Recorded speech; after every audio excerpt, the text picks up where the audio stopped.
শোনো। ও মামা, অনেকদিন না কেক খাইনি, আজকে তো কেক বানাও। তো অপর্ণার আবদার রাখতে গিয়ে আজকে বানালাম 5 টাকা দামের বিস্কুট দিয়ে চকলেট কেক। আমি এখানে 10টা বিস্কুট নিয়ে নিয়েছি। বিস্কুট থেকে ক্রিমটাকে আলাদা করে বিস্কুটগুলোকে ছোট ছোট টুকরো করে মিক্সারে গুঁড়ো করে নেব। বিস্কুটের গুঁড়োগুলো একটা বড় বাটিতে নিয়ে তার মধ্যে হাফ চামচ চিনির গুঁড়ো, ক্রিম আর হচ্ছে কি অল্প অল্প দুধ দিয়ে একটা ব্যাটার তৈরি করে নিতে হবে। এরপর একটা ইনো আর একটু দুধ দিয়ে ভালো করে মিশিয়ে নিলেই রেডি ব্যাটার।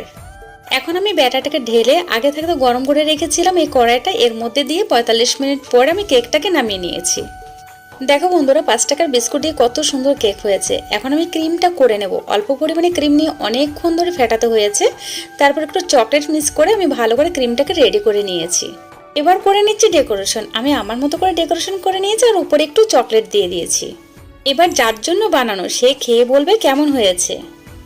আর আমিও খেয়েছি, সত্যি কথা বলতে অনেকটা সফট আর অনেকটা টেস্টি হয়েছে।